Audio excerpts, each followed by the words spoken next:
un sujet de notre époque. Et si nous étions enfin à un tournant important pour notre société, des témoignages qui se multiplient pour dénoncer l'inceste depuis des semaines. Rencontre avec une pionnière ce soir dans Célébdo, Eva Thomas. C'était en 1986. Regardez cette archive. Pour la première fois en France, elle dénonçait l'omerta de l'inceste sur un plateau télé à visage découvert.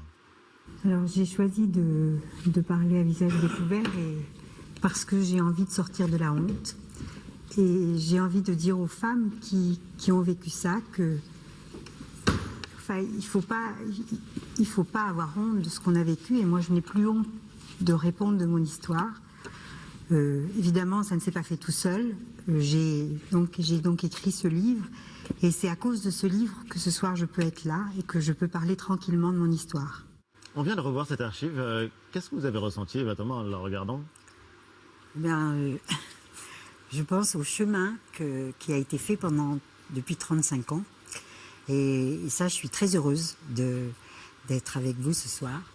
Parce que je voudrais commencer par remercier toutes les personnes qui ont témoigné sur MeToo Inceste. Oui. Parce que ça... Avec ce hashtag qui se développe sur les réseaux. Voilà, c'est ça. Et alors, merci à eux, parce que enfin, peut-être, on va faire bouger les choses. Et je pense qu'on vit un vrai moment de fraternité et de solidarité. Parce que, vous savez, l'inceste... C'est formidable de vous entendre en parler comme ça. Enfin, c'est très curieux et étonnant d'ailleurs. Mais... oui, c'est ce qui se passe. Et donc, depuis 35 ans, moi, je vois bien tous les rebondissements, les petits pas que la société fait pour avancer. Mais là, cette fois-ci, c'est pas un petit pas. C'est pas un petit pas. C'est un vrai. Je suis amoureux de ma fille adoptive, ma famille le sait, l'accepte. Pourquoi semez-vous la zizanie dans les familles? Un ingénieur qui nous dit « J'ai des relations quotidiennes avec ma fille de 13 ans, pourquoi empêchez-vous les gens d'être heureux ?» Un agent technique qui dit « On commence, où commence et finit l'inceste? J'ai une fille de 10 ans que j'aime caresser et je me demande si mes impulsions sont coupables. » Moi, je pense qu'entre un parent et un enfant, il n'y a pas d'inceste heureux. C'était incroyable ce moment-là. Oui. Et là, vous le regardiez, nous on était vraiment choqués, émus, aux larmes, comme Jean-Michel oui, en voyant cette archive. Les gens avouent leur crime et personne ne leur dit rien. Oh, les gens avouent leur crime. Et il y avait aussi sur ce plateau, et là pour le coup ce sont des paroles glaçantes, celles d'un gynécologue. Et il y a beaucoup moins d'inceste violent, d'assaut, de coercition que j'allais dire, de persuasion, de tendresse, et même de jeu de séduction.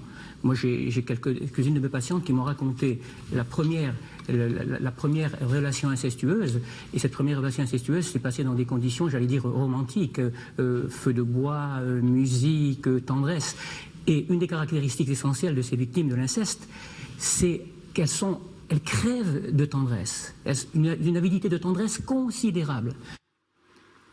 Oh. Gynécologue, hein, quand même, il faut le rappeler. Hein. Je laisse le silence volontairement parce que c'est ce que ça suscite. Gilbert Orgeman, qui a été accusé de viol des années plus tard, mais vous avez réussi à rester calme en entendant ça?